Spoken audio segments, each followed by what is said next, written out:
had always found something unsettling about supermarkets after hours, but this time my curiosity got the better of me. It was well past midnight when I parked my car near the abandoned store. The moon hung low in the sky, casting eerie shadows across the empty parking lot. The supermarket was a relic of a bygone era, its sign rusted and its windows boarded up.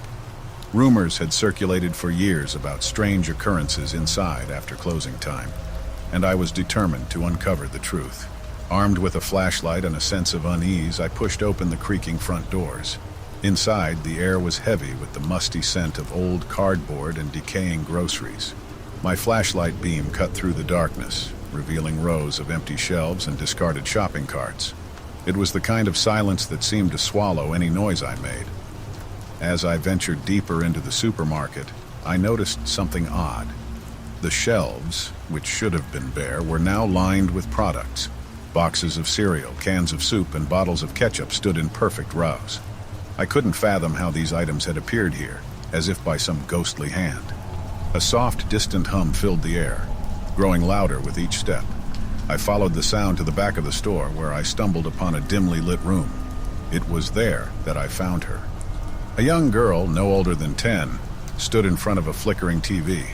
Her eyes were fixed on the screen, unblinking and vacant. The TV emitted a staticky, distorted voice that sent chills down my spine. I approached cautiously. "Are you okay?" I asked, my voice trembling. The girl didn't respond. Her gaze remained fixed on the TV as if she were in a trance. The strange broadcast continued, a series of distorted images and unsettling whispers that seemed to crawl beneath my skin. I reached out to touch her shoulder, and as my hand made contact, she turned toward me. Her eyes were pure darkness, void of any emotion or humanity. A guttural, inhuman voice emanated from her mouth, filling the room with an otherworldly dread. I stumbled back in terror, my flashlight flickering. The room seemed to warp and twist around me, the walls closing in as if to swallow me whole. Desperate to escape, I turned and ran back towards the entrance, my heart pounding in my chest. As I burst through the supermarket doors, I found myself not in the empty parking lot I had entered, but in a vast, desolate wasteland. The moon hung low in the sky, casting an eerie, blood-red glow over the landscape. I was trapped, surrounded by an endless expanse of nothingness. Panic set in as I realized I had become a part of the supermarket's sinister secret. The girl's haunting voice echoed in my mind, and I knew I was not alone in this nightmarish realm. In the distance, I saw the supermarket, its doors beckoning me to return. But I dared not go back, for I knew that whatever lurked inside was far more terrifying than I could ever imagine. And so, I remain here, in this endless void, haunted by the supermarket that exists between worlds where the boundaries of reality and nightmare blur, and where the true horrors of the night await those who dare to explore its dark, twisted aisles.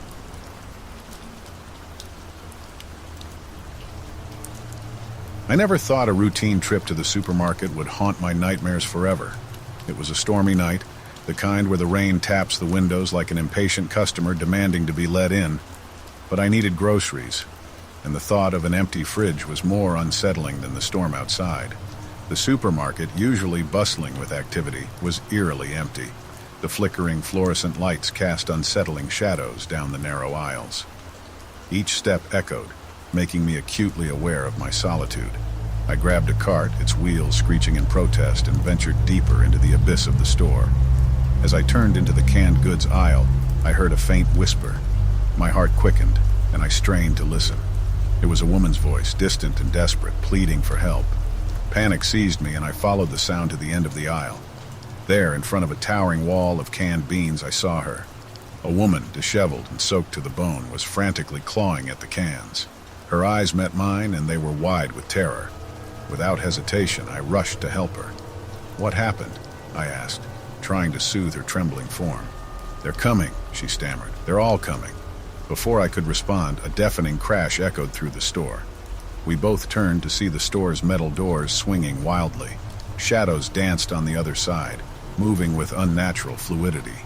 Panic set in, and we began to run. We reached the checkout area, but the exit was now blocked by a wall of impenetrable darkness.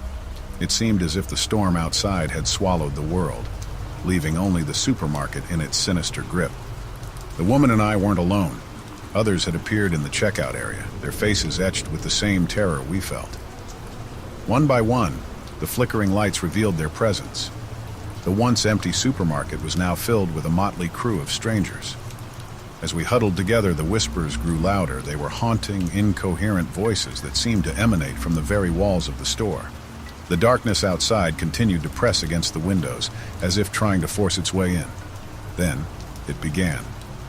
One of the strangers, a man with wild eyes, suddenly screamed. He clutched his head, his face contorting in agony. Blood trickled from his ears as he collapsed to the floor, lifeless. A wave of terror rippled through the group. We tried to flee, but the exit remained shrouded in darkness. The whispers grew louder, more malevolent. They seemed to be coming from within our own minds, driving us to the brink of madness. One by one, the people around me succumbed. Their screams filled the air as they died in horrifying ways. Some choked on invisible nooses. Others were torn apart by unseen forces. The woman I had tried to help was the last to go, her eyes locking with mine in a silent plea before she too crumpled to the ground. I was alone, surrounded by the lifeless bodies of strangers.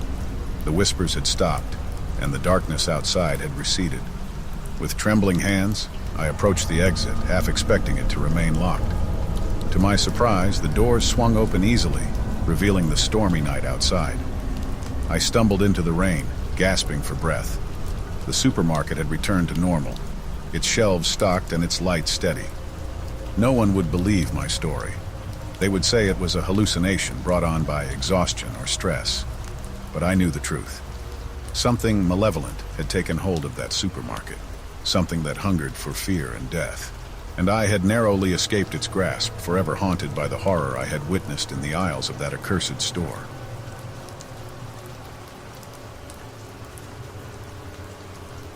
I had worked at the Westwood Supermart for years, and I thought I knew every creaky floorboard and flickering light in that place.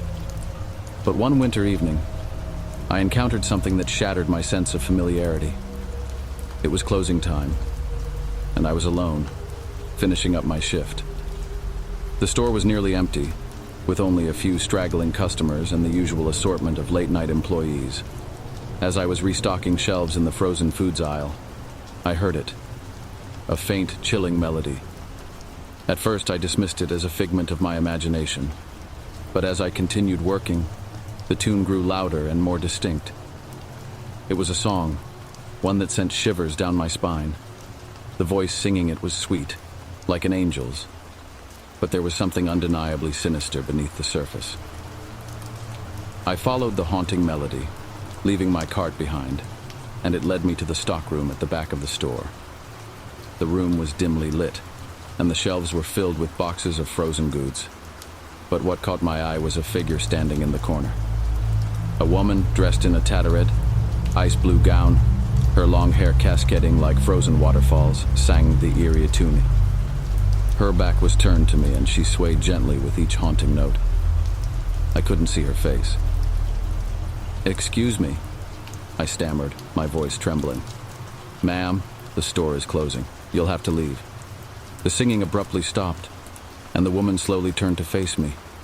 Her eyes were empty, soulless voids, and her skin was as pale as death itself. She took a step toward me, and I stumbled backward. Before my eyes, she melted into a pool of icy water, then reformed a few feet closer. Panic surged through me, and I bolted from the stockroom, slamming the door behind me. I leaned against it, trying to slow my racing heart. As I stood there, trying to make sense of what I had just witnessed, I noticed the temperature dropping rapidly. I could see my breath, and frost began to form on the windows. The eerie song started again, louder and more menacing. I knew I had to escape. I rushed to the front of the store, but the entrance was frozen shut. Desperate, I grabbed a fire extinguisher and smashed it against the glass until it shattered. The frigid air rushed in, along with the haunting melody. I stumbled outside, gasping for breath in the freezing night air. The Westwood Supermart was no longer the familiar place I had known. It was engulfed in an otherworldly blizzard, and the Ice Queen, as I had come to think of her, stood at the entrance, her voice echoing through the storm. I ran through the blinding snow, my footsteps echoing in the desolation. Behind me, I could hear her pursuing me, her voice growing louder and more menacing with each step. I made it to my car, fumbling with the keys, and sped away from that cursed place. As I looked in the rearview mirror, I saw her figure standing in the distance, fading into the blizzard. I never returned to the Westwood Supermart. That night, I learned that some places hold secrets far darker than anyone could imagine, and that some songs are better left unsung. The memory of that night still chills me to my core, a constant reminder of the horror that lurks in the most ordinary of places.